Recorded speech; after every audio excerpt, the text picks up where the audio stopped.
His Excellency Dr. Ashraf Ghani, President of the Islamic Republic of Afghanistan, His Excellency Ibrahim Mohammed Soli, President of the Republic of Maldives, His Excellency Mr. Gotabaya Rajapaksa, President of the Democratic Socialist Republic of Sri Lanka, Her Excellency Sheikh Hasina, Prime Minister of the People's Republic of Bangladesh, Right Honorable KP Sharma Oli, Prime Minister of the Federal Democratic Republic of Nepal, His Excellency Dr. Lote Shering, Prime Minister of the Kingdom of Bhutan, and His Excellency Dr. Zafar Mirza, Minister of State for Health of the Islamic Republic of Pakistan. Also present is His Excellency Isala Virakun, Secretary General of the SAARC. To begin the program, I have the honor to invite the Prime Minister of India, Shri Narendra Modi ji, for his introductory remarks and thereafter for conducting the proceedings. Excellencies, Namaskar. I would like to thank you all for joining this special interaction. I especially thank our friend Prime Minister Oli, who has joined us almost immediately after his recent surgery. I wish him a speedy recovery. I would also like to congratulate President Ashraf Ghani for his recent re-election. I welcome the new Secretary General of SAARC, who is also with us today. I also acknowledge the presence of the Director of the SAARC Disaster Management Center from Gandhinagar. Excellencies, as we all know, COVID-19 has recently been classified by the World Health Organization, WHO, as a pandemic. So far, our SAARC region has listed fewer than 150 cases, but we need to remain vigilant. Our SAARC region is home to nearly 1/5 of all humanity. It is densely populated. As developing countries, all of us have significant challenges in terms of access to healthcare facilities. Our people-to-people ties are ancient, and our societies are deeply interconnected. Therefore, we must all prepare together, we must all act together, and we must all succeed together. Excellencies, as we prepare to face this challenge, let me briefly share India's experience of combating the spread of this virus so far. Prepare, but do not panic has been our guiding mantra. We were careful to not underestimate the problem, but also to avoid knee-jerk reactions. We have tried to take proactive steps, including a graded response mechanism. We started screening entry into India from mid-January itself, while also gradually increasing restrictions on travel. The step-by-step approach has helped avoid panic. We have increased our public awareness campaigns on TV, print and social media. We have made special efforts to reach out to vulnerable groups. We have worked to quickly ramp up capacity in our system, including through training our medical staff across the country. We have also increased diagnostic capabilities. Within 2 months, we moved from one major facility for pan-India testing to more than 66 such labs. And we have developed protocols for each stage of managing this pandemic. For screening at entry points, contact tracing of suspected cases, quarantine and management of isolation facilities, and for discharge of cleared cases.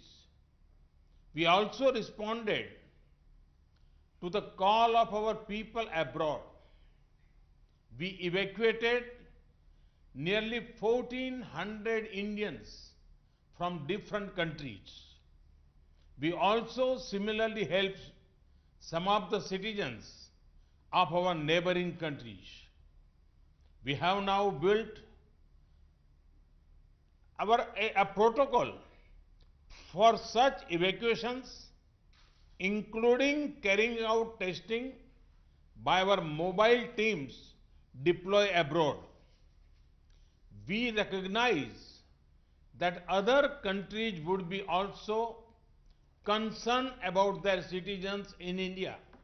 So, we briefed foreign ambassadors about the steps we were taking.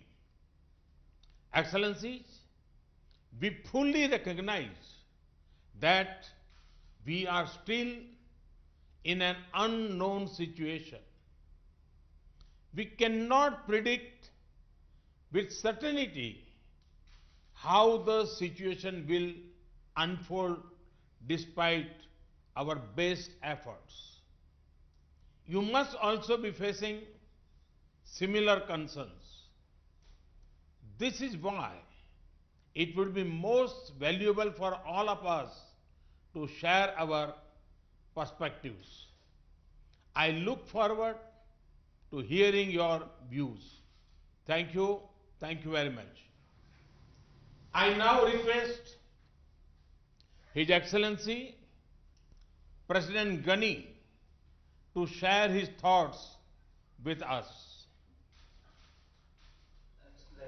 Thank you, Mr. Prime Minister. Again, best wishes to Prime Minister Modi. And thank you for taking this very important initiative.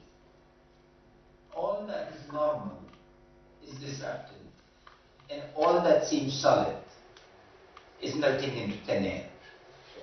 We are into unknown territory, and our vulnerability, Excellency, comes from our openness. Our greatest vulnerability is that we have an open border with Iran, one of the major centers, and the flow cannot be stopped. And the province of Herat is become the central node for preventing the spread and diffusion of this deadly disease to the rest of South Asia.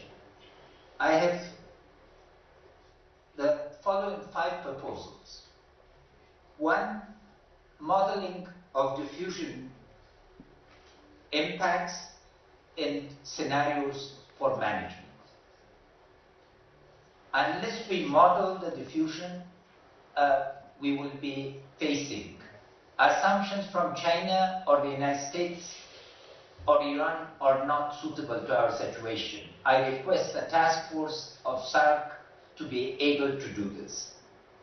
Second, telemedicine, because the second and third order impact of this, particularly on poor and vulnerable and women, is very significant. If we could create a common framework for telemedicine for diagnosis of related issues and as advances take place, how to be able to coordinate.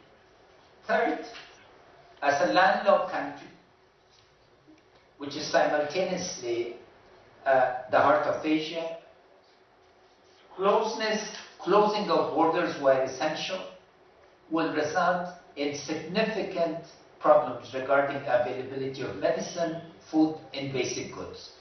Can we coordinate to be able to create controlled flows that both allows transactions to take place while focusing on the essentials? The fourth issue for us, Excellencies, because, and all Excellency, because we've cancelled schools, prayers have been stopped. How do we keep women, youth, and children occupied? Since India in particular and South Asia are leaders in distance education and self-learning, can the SAARC satellite and India's satellite be made available so we can keep people, because social distancing that is necessary cannot just take place. And my fifth proposal, Prime Minister, distinguished Prime Minister, since India is both a very important member of SAARC and a member of the Shanghai Council, Cooperation Council, in Shanghai, both with China, that is our deepest sympathies, in Iran. Can we coordinate between SAARC and the Shanghai Cooperation Council through your initiative? How much of the experience of China is replicable to our situations, and how do we both learn and help Iran? I thank you again for this opportunity. Our conditions, being one of the poorest countries and conflict prone, require learning, particularly from how you upscale the existing programs. We have a program across the country called Health, that is basic health. And if there are other countries that have upgraded their basic systems to cope with this, we'll be extremely grateful for learning and yet sharing our experience. Thank you, Excellency. Thank you, Excellency. I now request His Excellency President Soli to make his remarks. Bismillahirrahmanirrahim. Assalamu alaikum wa rahmatullahi wa barakatuh. Good afternoon. I too wish to begin by thanking Prime Minister Modi for this timely call for a regional initiative to combat the increasing threat of COVID-19 in the SAARC region. In times of crisis, we do come together. In 2003, for example, when the region faced the threat of SARS, the Maldives took the initiative and hosted an extraordinary meeting of SAARC health ministers that adopted a regional common strategy for tackling the virus. No country on its own can succeed in combating the virus. It requires a shared response at an unprecedented scale. The first COVID-19 case was confirmed in the Maldives on 7 March. To date, there are 13 confirmed cases. Fortunately, no deaths so far. Since January this year, the Maldives has been taking steps to get ready for a possible outbreak. We set in place standard operational procedures and facilities for treatment and quarantine in various islands. In the event of major outbreak in the country, our health facilities will have to cope with the care needed for both our residents and the thousands of tourists who visit the Maldives every year. Our priority now is to use precautionary measures to contain the virus as much as possible so as not to overburden our limited resources. The unique geography of the Maldives will always present itself both as an opportunity as well as a challenge. The dispersed islands make it easier for us to isolate communities whenever there is a suspected case. But in the event that a person tests positive in the outer islands and is seriously ill, requiring specialist care, the person has to be transported to the capital, Male. This is extremely costly and puts enormous pressure on an overstretched team of healthcare workers. Our tertiary hospitals in the regions are currently under development. Shortage of healthcare professionals in general and shortage of specialist doctors in particular are always major challenges, and in a crisis such as this, these challenges are several times greater. The Maldives is fortunate to have received general assistance from India, and I convey my government's appreciations to Prime Minister Modi and the people of India. We have received medicine and a visiting medical relief team to work with Maldivian healthcare professionals. Excellencies, in the Maldives, the virus is showing in the most destructive measure the country's vulnerabilities to external shocks. Tourist arrivals started to decline considerably several weeks before the first case was reported. In February this year, arrivals declined by 14.3%. And in the first 10 days of this month, arrivals have already declined by 22.8%. The decline in tourist arrivals has now become so sharp that if the current trend continues, we will have a 35% drop this year. Any significant decline in tourist arrivals has a ripple effect on the Maldives economy. Tourism contributes over a quarter of the country's GDP and is the source of well over 2/3 of foreign currency to the country. Every other job creating and revenue generating activity in the country is either directly or indirectly dependent on the tourism industry. Our industry is also deeply linked to many businesses and supply chains within SAARC region who will feel the knock-on effects from the downturn in the Maldives. China and Italy are the most severely affected countries of the virus, and they are also the number 1 and number 3 source markets for Maldives tourists. Since the beginning of February, in the case of China, and March, in the case of Italy, arrivals from these two countries have been restricted. As a result of this decline, the Maldives is now facing a serious shortfall in foreign currency earning, estimated to be at $450 million. If the foreign currency shortfall continues, it will have a detrimental impact on the Maldives economy, which has an extremely high dependency on imports.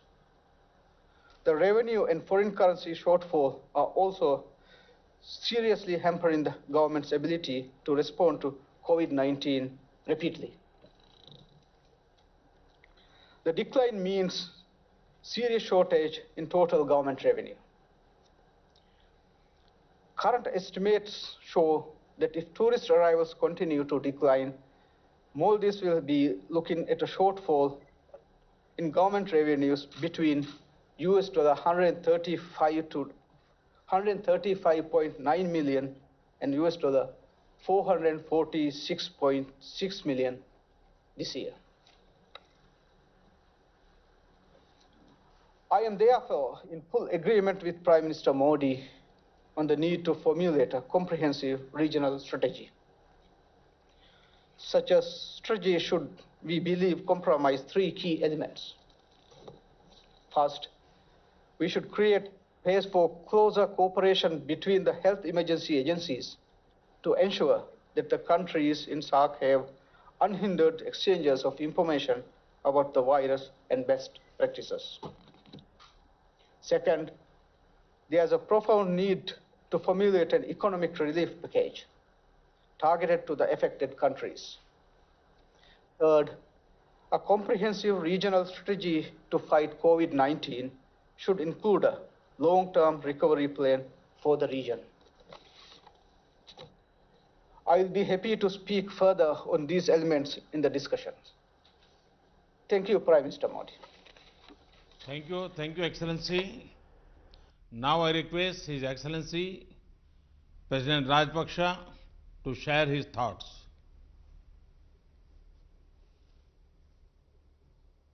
Good evening, Excellencies. First, I must thank Honorable Prime Minister of India, Shri Narendra Modi, for initiating this video conference to share our experiences, our ideas and best practices, and also to understand the challenges we face and further discuss what measures to be taken to combat this deadly coronavirus. Our biggest challenge is to stop or minimize the virus entering into Sri Lanka and control the spreading of the virus within Sri Lanka. For this purpose, we have banned tourists and other people entering Sri Lanka, especially from EU countries and also South Korea, Iran.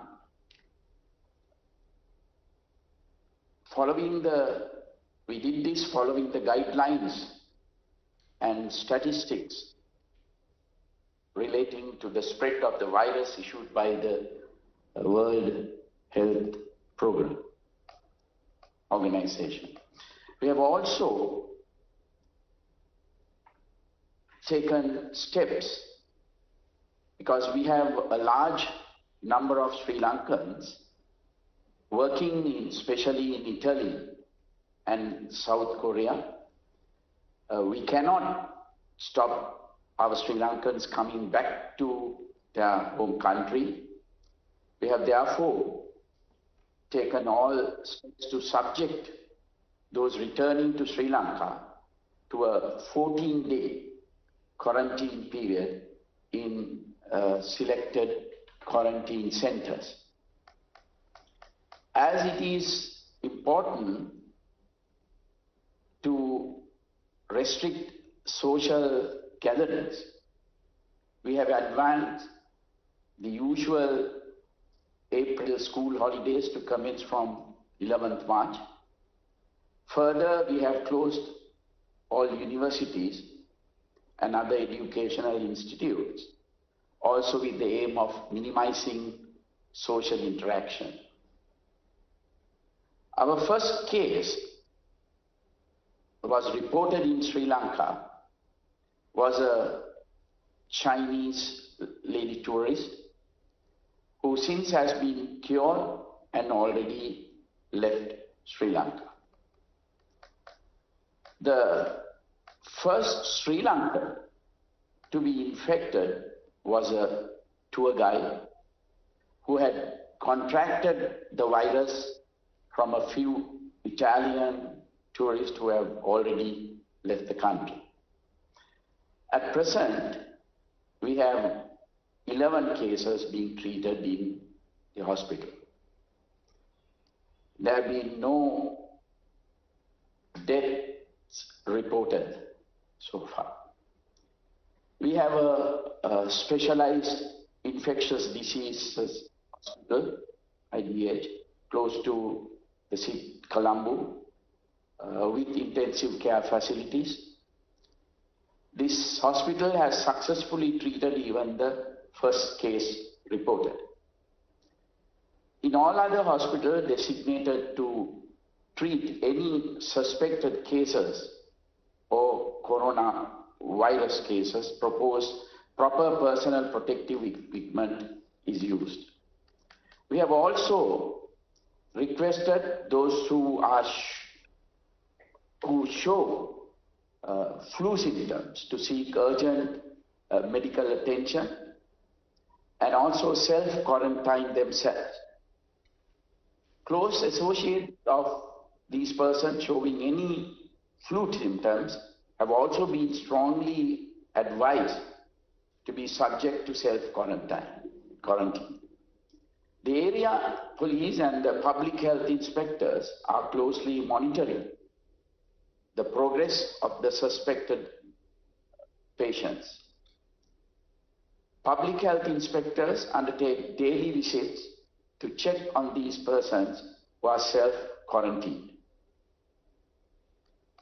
We have also established a national task force comprising all major stakeholders with the power and authority to take crucial decisions have been set up and meet on daily basis with close and constant monitoring of all aspects relating to the spread of this deadly virus.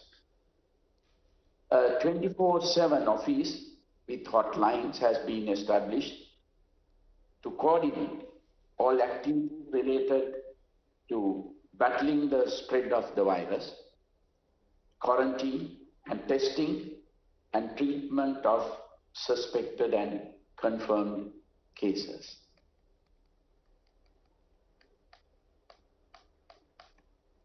Government of Sri Lanka has taken some additional steps to effectively meet this unforeseen disaster. The Department of Health started giving out health warnings and advice on precautionary measures needed to be followed for prevention of the spread of the virus. This is done through mass media, presidential media division, press briefings, press bulletins, etc. General public were educated not to go for panic buying of face masks, hand sanitizers, etc. This was quite effective. 12 hospitals were declared as suitable for caring of possible coronavirus affected cases across the country. Managing of stocks of personal protective equipment such as masks, gloves, sanitizers and other medical items required for treatment of patients also started. Since the high risk area for the coronavirus was the city of Wuhan in Hubei province in China, there was a requirement to evacuate 34 Sri Lankan students and their families back to Sri Lanka. This was done by the national carrier Sri Lanka Airlines, which flew from Colombo to Wuhan and back to Colombo with all 34 passengers. These 34 students on arrival were immediately quarantined by the Sri Lanka Air Force before they were taken to a military facility in the Central Hills for quarantine for 14 days under the supervision of the Army medical team. None of them contracted the virus and all were sent home on completion of the 14 days quarantine period. At the same time, another 750 Sri Lankans were studying in various universities in different provinces of China and the government facilities, they were returned back to Sri Lanka. These students were instructed to be in self-quarantine for 14 days under the supervision and monitoring by local health authorities. As you know, probably that our parliament has been dissolved on 2nd March and the general elections will be held on 25th April. So the nominations are being accepted from 12th March up to 19th March. Therefore, we had to take precautions to discourage large meetings, large gatherings. But the elections will be held as planned.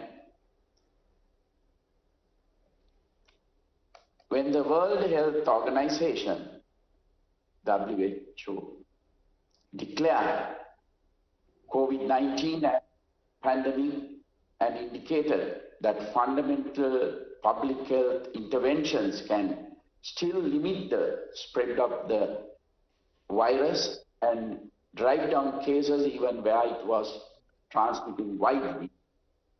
Advisories were issued for travelers and precautionary measures were taken by limiting travel overseas of Sri Lankans unless it is essential to do so.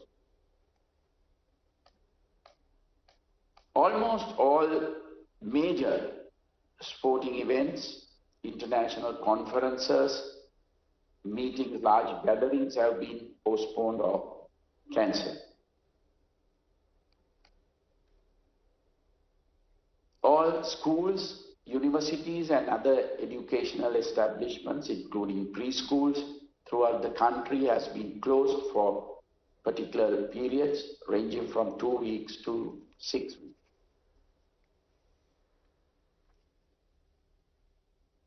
Even gatherings for religious purpose have been stopped by respective religious leaders, initially for 2 weeks.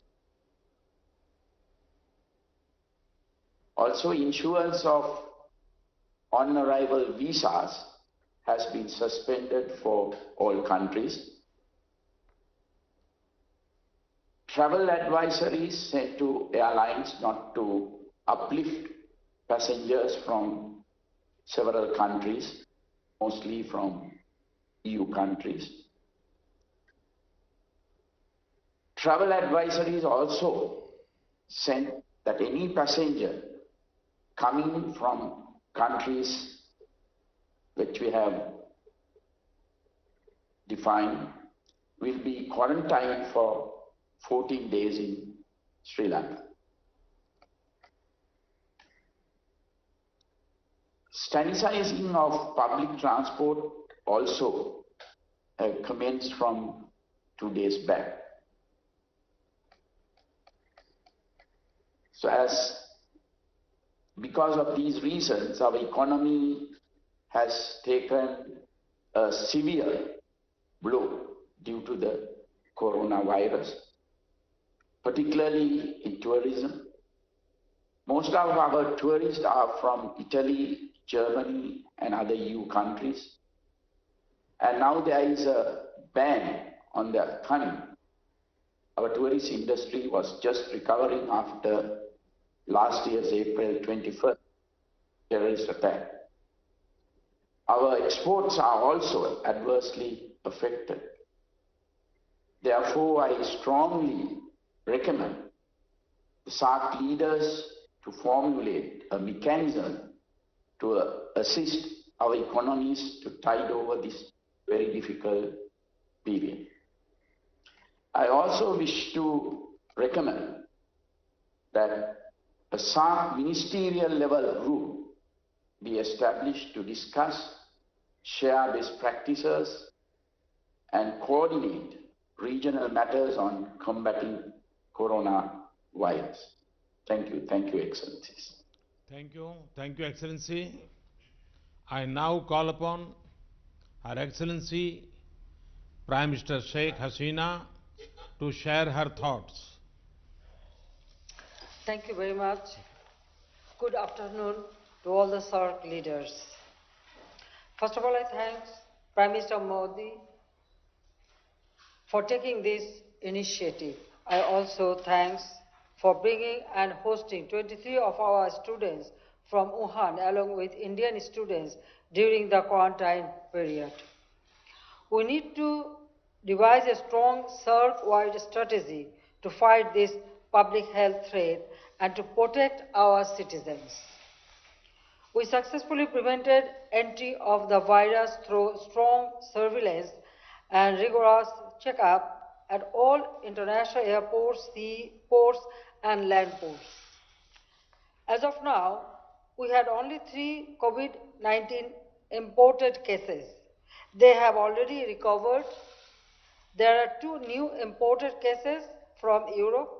We have no local or community transmission of any COVID-19 case. We have set up a national committee to provide guidance to concerned people from all ministries at all levels. We have also undertaken massive awareness raising campaigns everywhere in Bangladesh through all available medias, including social media. My party workers at all levels are active in awareness raising. Local body representatives are vigilant to enforce home quarantine if necessary. We have kept 4 newly built hospitals, including the Kuwait Motri Hospital in Dhaka, dedicated to exclusively deal with COVID-19 patients. In addition, there is one more hospital in Rajshahi to exclusively handle COVID-19 patients. We have also earmarked separate beds in every hospital in all districts to treat COVID-19 patients. A few vacant buildings have been identified where makeshift hospitals can be established in case there is any such need. We also have trained health workers at Upazila levels. School children are also being trained to follow necessary personal hygiene. We have stockpiles of testing kits, infrared thermometers, isolation gowns, and masks. Excellencies, I have some proposals that all SAARC countries need to cooperate and collaborate closely to fight this pandemic. We need to force collaboration through our collective capacity, expertise, and resources.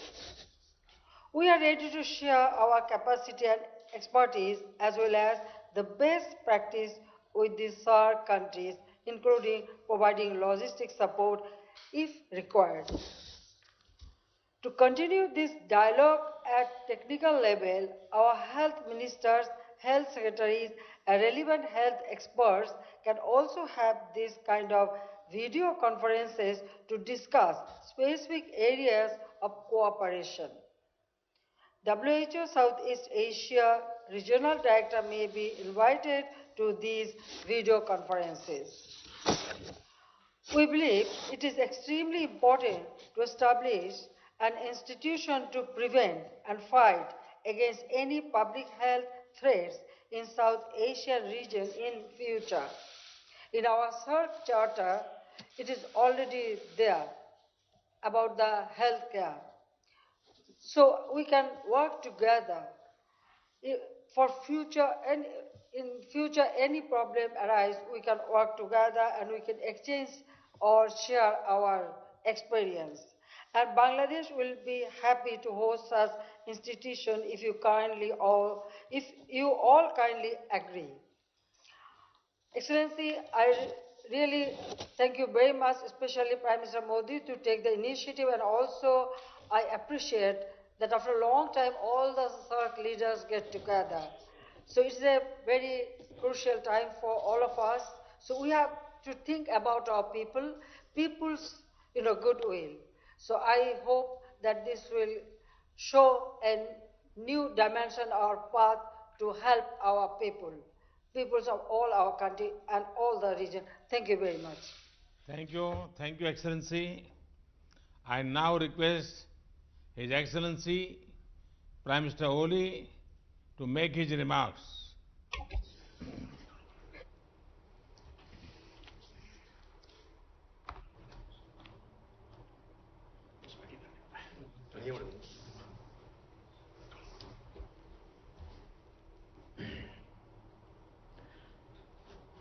Right Honorable Prime Minister Sri Narendra Modi ji, distinguished heads of state and government of SAARC member states, Namaste and good afternoon. First of all, I would like to thank Prime Minister Sri Narendra Modi ji for taking this important and timely initiative, which I warmly welcome. Our collective wisdom and efforts will help us devise a sound and robust strategy for the SAARC region as we fight the COVID-19 pandemic. I wish to thank Prime Minister Modi ji and all the distinguished leaders of SAARC member states for kind words and best wishes on my speedy recovery. Even though we had detected one suspected imported case, but the COVID-19 test proved negative. Yet we are aware of the high risk of possible outbreak at any time. We remain alert from preventing it. We have taken several measures to enhance our preparedness. Our efforts at the moment are geared towards preventing this disease to enter into our country. Our national efforts, I am personally overseeing and guiding the government efforts. Multi-agency coordination committees have been set up at the center, provinces and local levels to mobilize government efforts in the synergetic manner. We have restricted international movements, visa on arrival facility for all foreigners and non-resident Nepalis with foreign passport has been suspended. Movement of this country, movement of third country nationals via land routes has been suspended.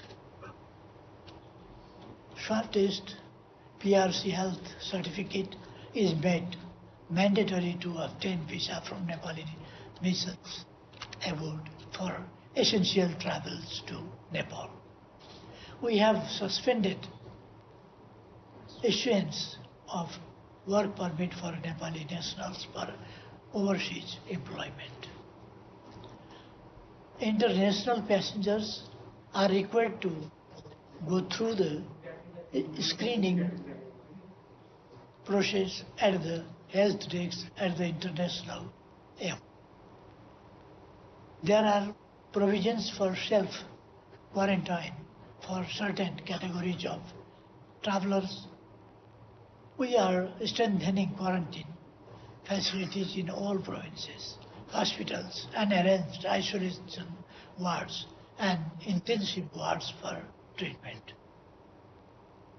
We are enhancing capacity of hospitals. Health workers are being provided with personal protective equipment and necessary incentives to motivate them. All the permits for mountaineering expedition for spring 2020 have been suspended and all major international conferences have been postponed.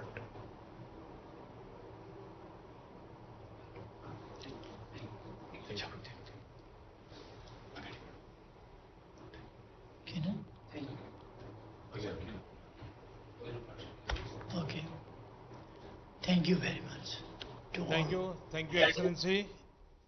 Now I call upon His Excellency Prime Minister Dr. Lote Shering, who is an experienced surgeon. Prime Minister Shering, we are all keen to hear you.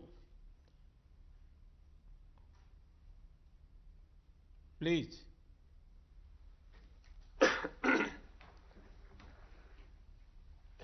Thank you, Your Excellency.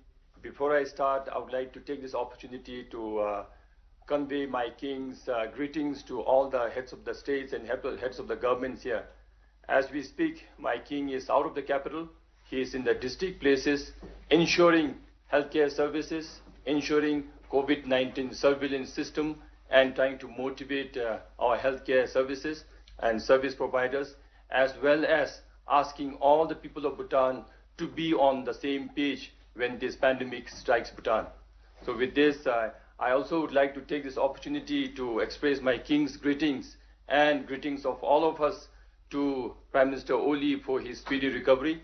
And similarly, we also would like to wish Prime Minister Hasina for her father's 100th birthday celebration in few days. So with this, I would like to thank Prime Minister Modi for your excellent leadership to bring all of us together, because togetherness is required at all times.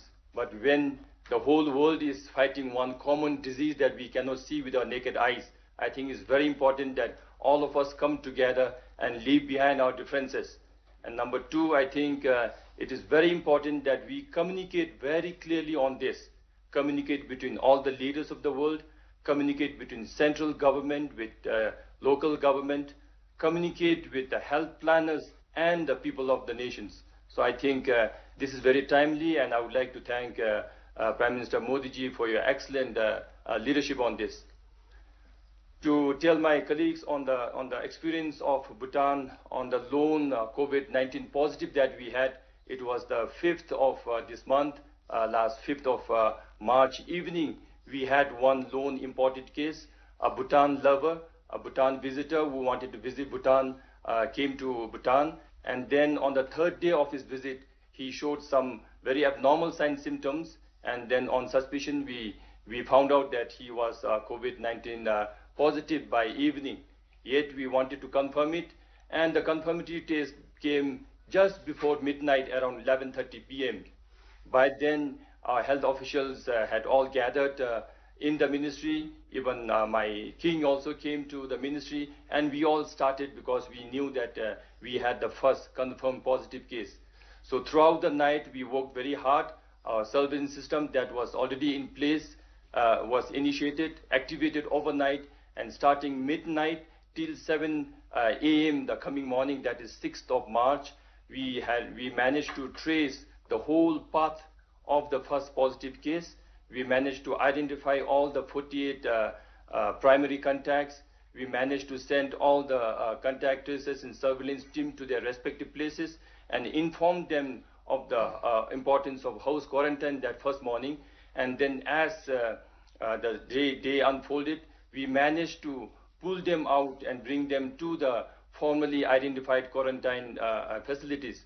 So over 7-8 hours, we managed to identify all 48 primary contacts from 3 different parts of the country wherever our tourists had visited. And we also managed to initiate the medical team that we had identified to treat in case if he had a positive case. And then he was isolated and treatment started. And it all happened because our health ministry under Minister Dichen's leadership, everything was planned beforehand. And then our king was also awake the whole night trying to coordinate the whole thing and bring all the primary contacts together. So we do not wish to have positive cases in any countries, but to have a positive case in this manner and to be able to identify all the primary contacts and isolate them, I thought was a huge success that we brought in. Then starting from there, we managed to treat him, take care of him very, very well. and his family wanted the patient back home. So he was successfully air evacuated day before yesterday, and he reached his hometown last night actually. So we wish him a speedy recovery. All the people of Bhutan send our sincere prayers for his speedy recovery.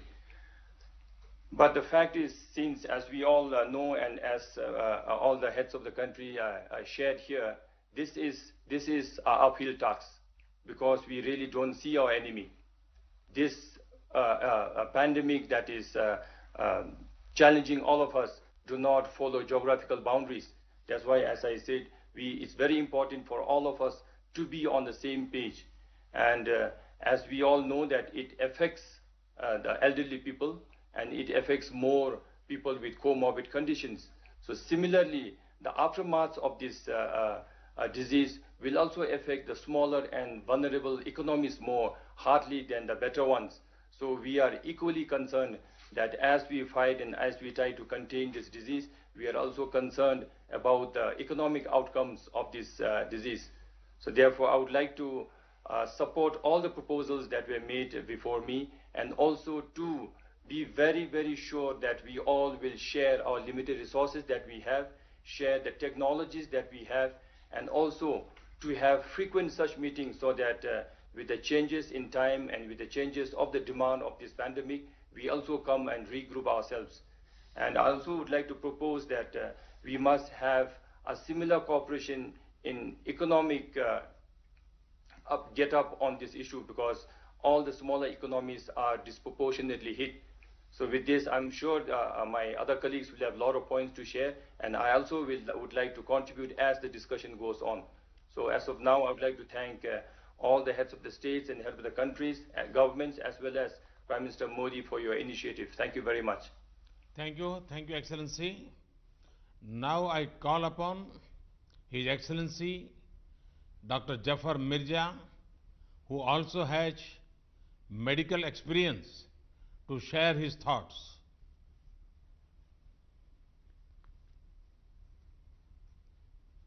Bismillahirrahmanirrahim, and Assalamu alaikum to honorable heads of state and government and Secretary General SAARC.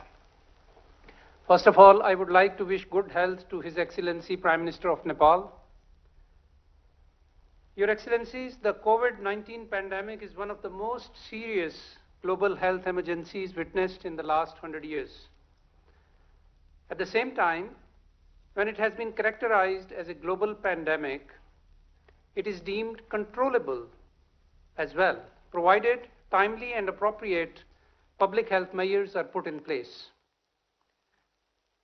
With over 155,000 infections, 5,833 deaths, and 138 countries involved, no nation and no region on earth can afford to be unresponsive.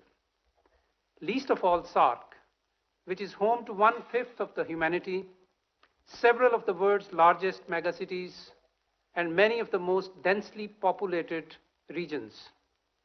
Pakistan shares the common concern over the potential of COVID-19 affecting South Asia. All our countries now have confirmed cases. Mercifully, the SAARC region has so far evaded the worst ravages, but given the experience of other countries in other continents, there is absolutely no room for any complacency. While hoping for the best, we have to prepare for the worst.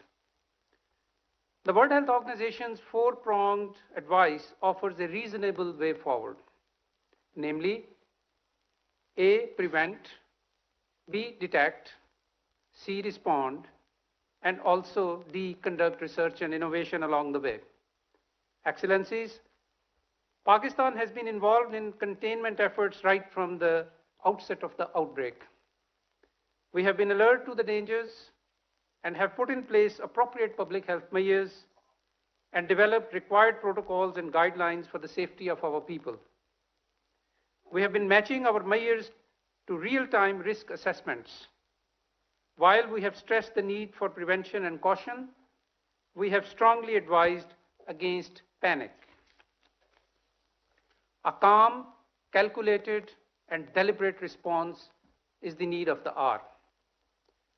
Pakistan was among the first few countries to undertake a joint external evaluation for the state of preparedness to cope with health emergencies in the context of International Health Regulations 2005.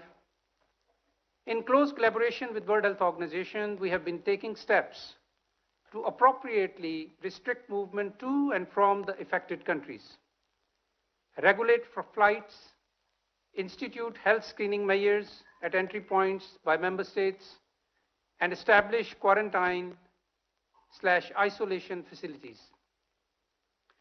Diagnosed cases are being isolated and contacts are being traced proactively. Prime Minister Imran Khan is personally overseeing these efforts. Resultantly, Pakistan has managed so far to keep the cases to a relative minimum, an achievement that WHO has recently recognized as a good practice and has commended it. National Security Committee recently convened for the first time on a national health issue, chaired by the Prime Minister Imran Khan, and has decided to take major steps to contain the spread of COVID-19. The 4 pillars of our response strategy include: 1, governance and financing; 2, prevention; 3, mitigation; and 4, communication. We have decided inter alia: 1, to close all our educational institutions for 3 weeks, close the entire western border for 2 weeks, restrict international flights to 3 airports only, and to ban all large public gatherings, and reinforce screening and administrative measures at the seaports and at the ground crossings. The situation is being monitored closely, and appropriate measures are being taken through a systematic consultative review process. The National Disaster Management Authority has been mandated to lead the interagency effort, and command and control centers have been established at the federal and provincial levels. Effective coordination and surveillance at all levels is critically important. Excellencies, the COVID-19 pandemic forces us to think not in terms of nations and states, but as a collective. If our health systems, disease surveillance systems, and preventive measures are unable to cope, the human and economic cost alone can be staggering. The cumulative impact will dampen region-wide growth prospects and negatively affect the national development agendas. At their current stages of development, the SAARC members can ill afford such a setback. The unprecedented challenge therefore warrants an unprecedented response. We must recognize that the national and local responses still remain the key, and they are the most critical. It is equally important to pursue, however, evidence and science-based responses. Stigmatization and stereotyping is counterproductive. The SAARC Secretariat is best placed to coordinate regional endeavors. With this in view, Pakistan proposes, like other excellencies, that the SAARC Secretariat be mandated to: 1, establish a working group of respective national authorities for health information and data exchange, as well as coordination for responses in real time. And 2, like His Excellency President of Maldives and Her Excellency Prime Minister of Bangladesh, Pakistan would like to reiterate its earlier proposal of hosting SAARC Health Ministers Conference at an appropriate time. 3, reach out on behalf of SAARC countries to specialized development partners, including World Health Organization, for mobilization for technical advice and resources. 4, follow WHO guidelines and implement exit health screening for travelers in the region to avoid cross-border spread. 5, a regional mechanism is proposed to share disease surveillance data in real time about prevalence and incidence of communicable diseases and public health events of regional significance. And lastly, learn from and disseminate the experience of SAARC observer states, particularly China, which has effectively addressed the COVID-19 challenge despite being from where it originated. Excellencies, the challenge at hand demands sagacity, vision, and synergy of action. The strength and resilience of the people of South Asia is well known. We have no doubt that we will overcome these challenges. Thank you, Your Excellencies. Thank you. Thank you, Excellency. Thank you all for sharing your thoughts on the situation and the steps you have taken. We all agree that we are facing a serious challenge. We do not know and as yet know what shape the pandemic will take in the coming days. It is clear that we have to work together. We can respond best by coming together, not growing apart. Collaboration, not confusion. Preparation, not panic. In this spirit of collaboration, let me share a few ideas on what India can offer to this joint effort. I propose we create a COVID-19 emergency fund. This could be based on voluntary contributions from all of us. India can start with an initial offer of $10 million for this fund. Any of us can use the fund to meet the cost of immediate actions. Our foreign secretaries, through our embassies, can coordinate quickly to finalize the utilization of this fund.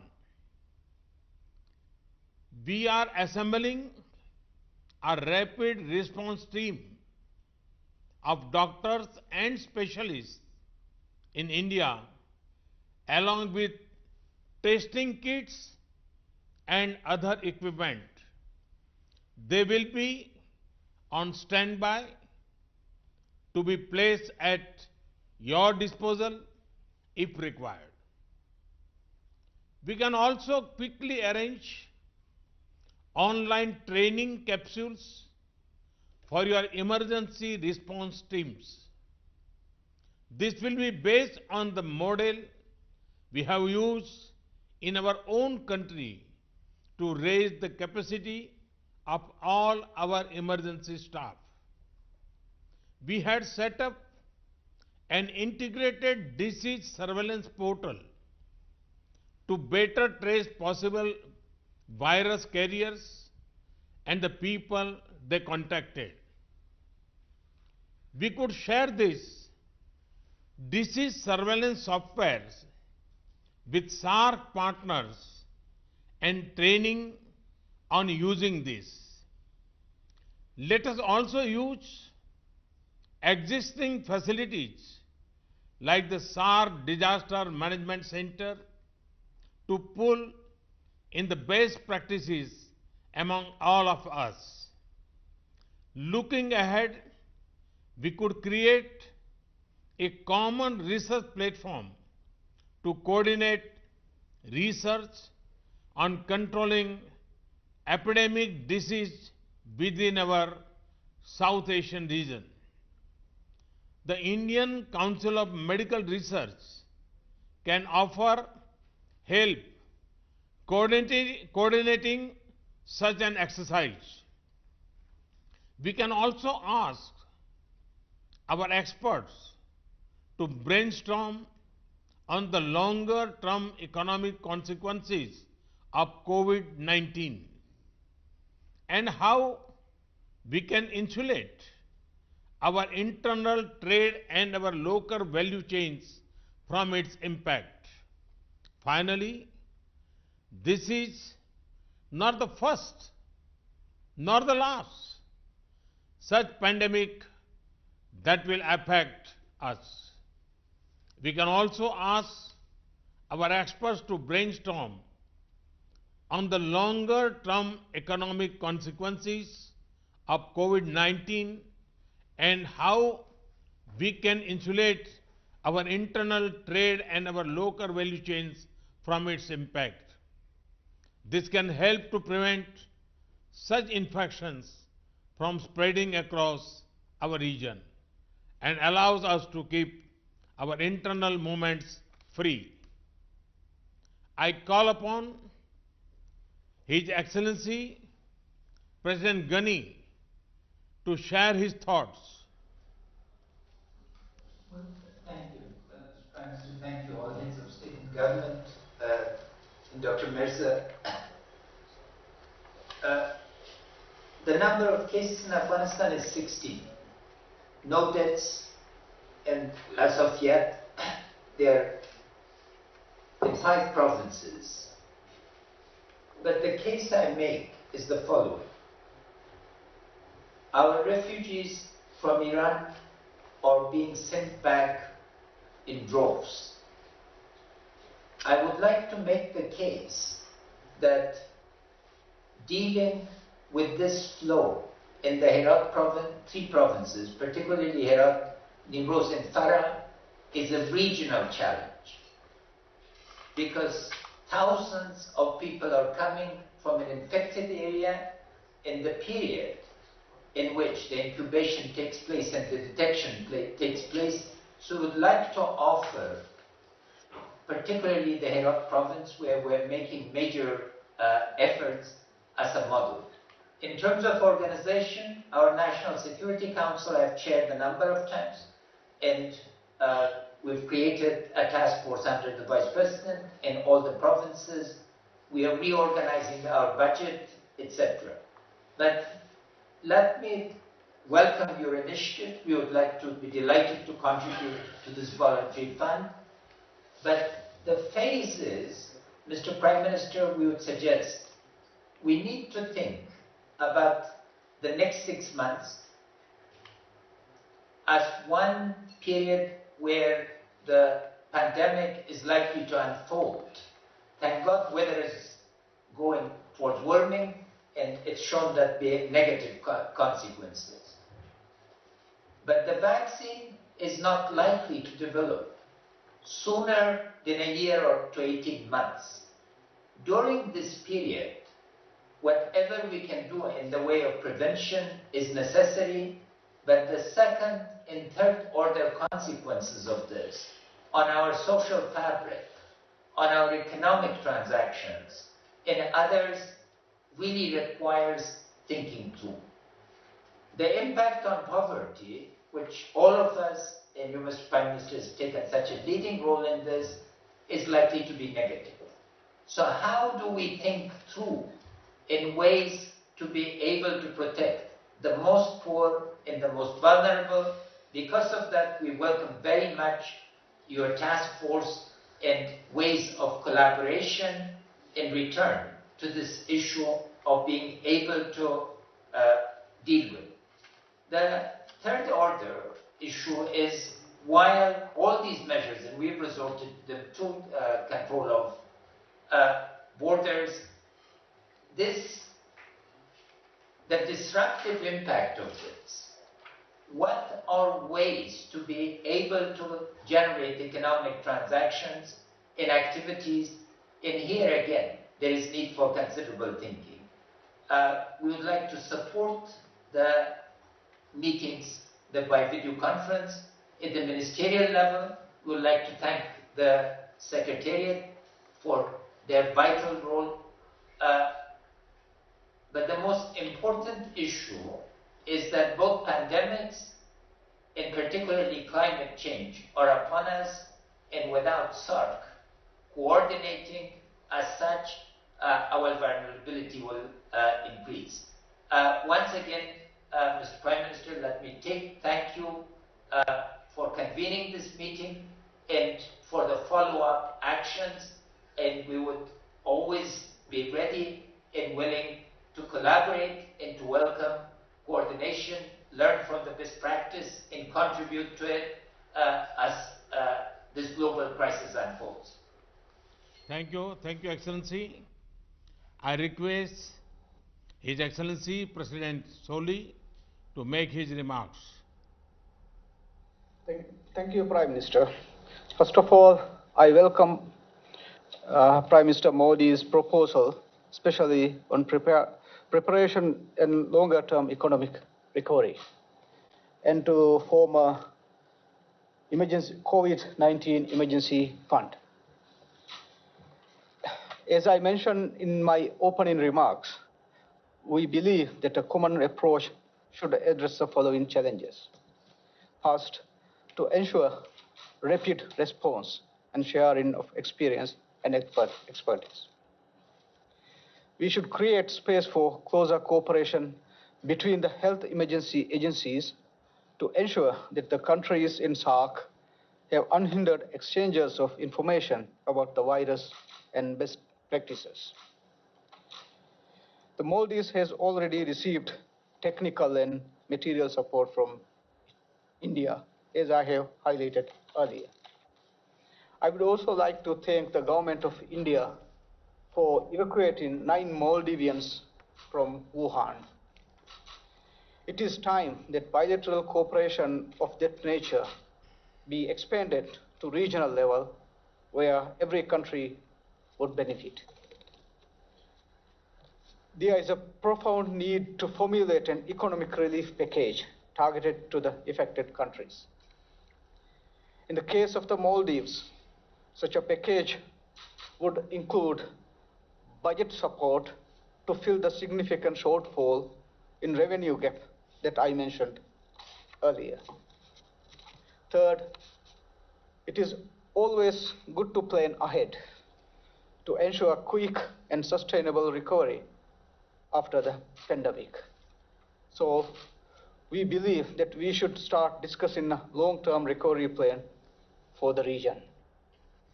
For the Maldives, such a plan means initiating a quick recovery in the tourism sector. It means building up our resilience through sustainable regional development and connectivity between the Maldives and major cities in the region. It also means scaling up private investment in tourist resorts and infrastructure that propels growth in tourist arrivals, which in the Maldives means economic growth. Thank you, Prime Minister, once again for convening this meeting. Thank you, Excellency.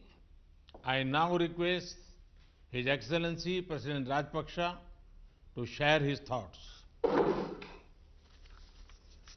Thank you very much, Excellency. And again, I want to thank Honorable Prime Minister of India for convening this important video conference today.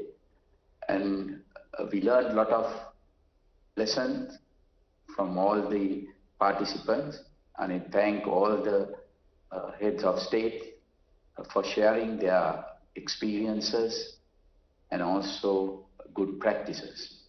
And also I want to thank you, Excellency, for the series of assistance that you have proposed, especially the raising fund, COVID fund, and also we all know there's a shortage of testing kits and other equipment, not only within this region or all over the world. So thank you for offering these assistance to all the regional countries. And also, it is very important for us to work together, not only combating COVID-19 virus, but also be prepared for similar situations in future. We have to understand that it's very important that the social awareness is very important in these type of situations. Because sometimes the people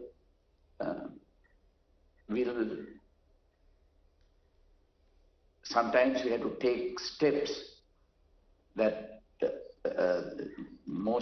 sometimes the people can misunderstand these steps.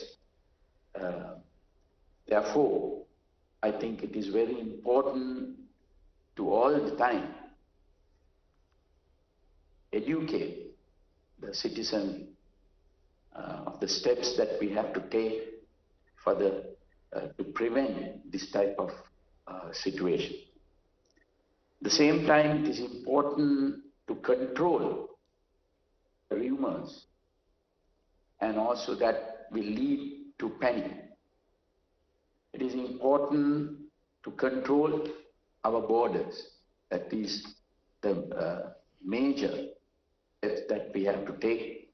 It's a difficult one, but we have to take those measures to effectively control the situation. And also it is very important to have one place to disseminate information to the people, and also to decide on steps that we take. Otherwise it will lead to confusion among the citizens. Again, I want to thank Prime Minister of India for taking this action, and we hope that we can work together in future to counter any adverse situation. Thank you very much, Excellency. Thank you, Excellency. I call upon Her Excellency Prime Minister Sheikh Hasina to share her thoughts. Thank you very much, Prime Minister. And well, thanks again for convening this meeting. This initiative should not end here. It should continue through our officials, also our health experts. They can work together and they can continue the discussion how we can combat at present situation or the challenge of COVID-19 and other diseases. Let us not forget how we all are interconnected in today's world. Now, whole world is suffering, and the people. I think this is for the first time it happened. Because of this COVID-19, now people from everywhere, actually, the whole world become very much worried about it. So the initiative within us, the South Asian country, it is excellent idea, and we should find out a strategy, and I really appreciate and we welcome your ideas and initiatives. I mentioned that this third official can work and they can activate all these ideas, and also our experts can join together, because I feel that we need to work together jointly in close collaboration for addressing these challenges. I feel that our joint effort, we can save our people, and also we can make progress in this area. So I feel that your proposals, our experts can sit together and we can examine that how we can implement it and we can make progress. So I thank you very much for this initiative, and I hope that together we will be able to combat this distress situation. I look forward to being in touch with you all, Excellencies, as required, and hopefully together we can ensure the safety, security of our people in this region. And again, I thank you very much, and our new SAARC Secretary General can coordinate the follow-up actions, which will, I feel that that will be, an excellent job, and Bangladesh would be happy to join all these efforts. So again, Prime Minister Modi ji, I thank you very much for your initiative that holding these video conferences, and again I request all our officials to continue this dialogue, which is very, very important at this moment for our peoples of South Asia. Thank you very much. Thank you, Excellency. I now request His Excellency Prime Minister Oli to make his remarks.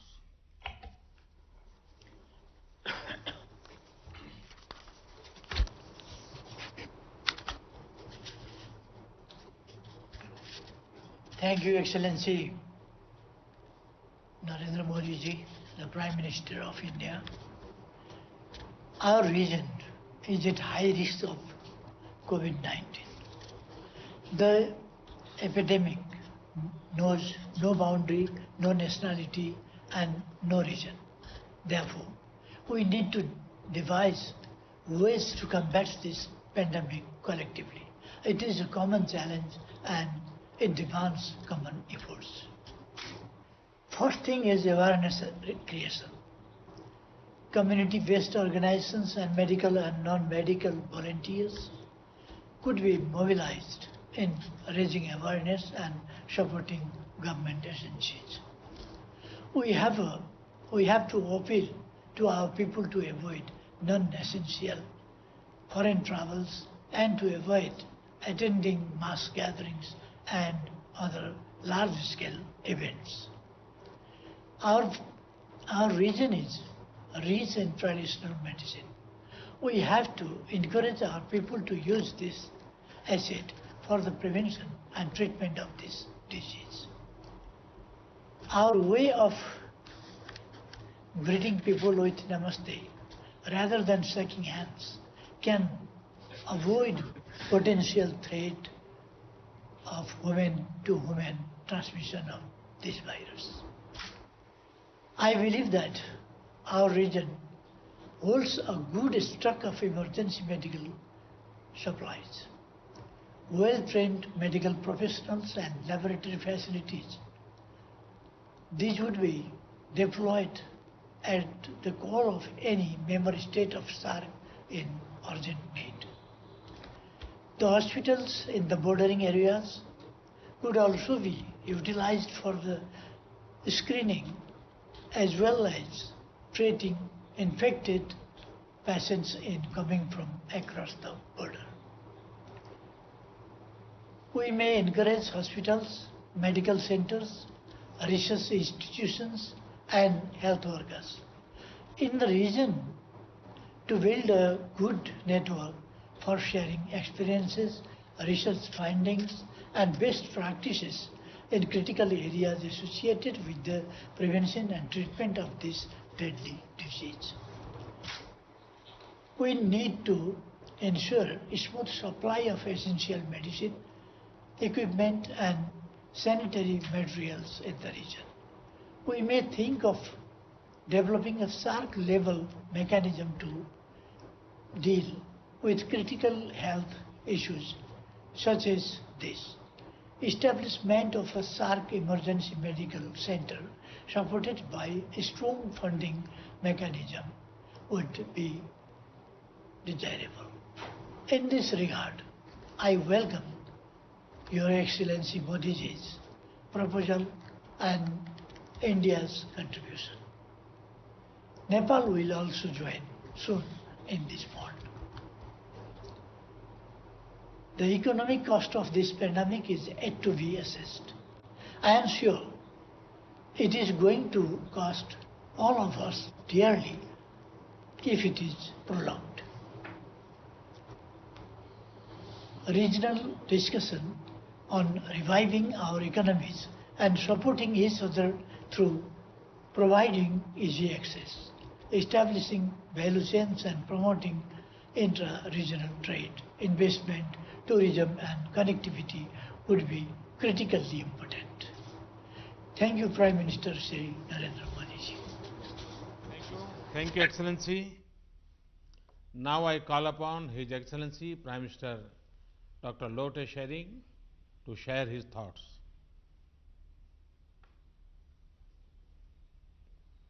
Thank you once again. I personally feel that this is a wonderful opportunity for all of us to share our personal opinions. And I also would like to take this opportunity actually to thank all the healthcare providers who are in the forefront fighting this war with unseen enemy. And I also would like to send prayers and condolences for all the dear thousands of lives lost. I would like to thank Prime Minister Modi's initiative in getting all of us together, as well as proposing to have emergency COVID-19 relief fund. That would again be a wonderful initiative, and Bhutan would be a very active participant to this initiative. Thank you very much. I think as we fight this unknown disease in the acute phase, we must also be able to go through this and see the long-term consequences of this, be it on health or on non-health initiatives. Maybe as we fight this disease, maybe we will be able to overcome the acute problem. But what happens to the long-term consequences? What if we all developed endemic to this disease? What would be the international health regulations on this? So if we can think through all this, then we will definitely have lesser problems in the near futures to come. And also, I think we must, of all the initiatives, I would like to repeat and insist that we must be willing to share the limited resources that we have. And through these limited resources, we should now be training more of our health professionals at a center of excellence in our region.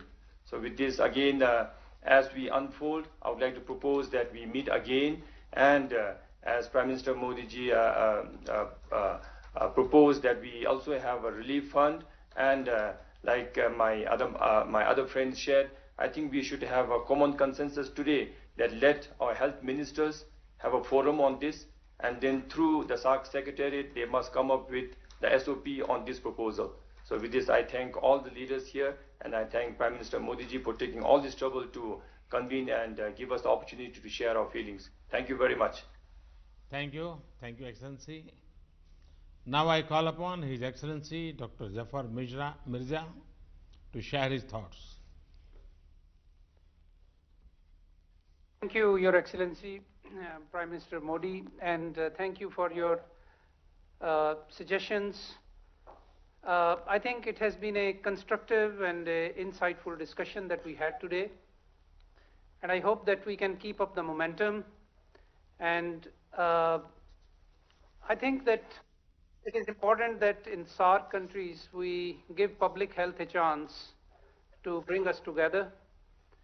Let me, as a public health person myself, say that in the context of health emergencies, we need to take a proactive approach. We should not wait for emergencies to happen and outbreaks to take place and then to start our preparations. Often, all of our health systems are undergoing reform in our countries. But what we forget in this reform process is that we also have to invest in health emergencies, preparation, response, and recovery.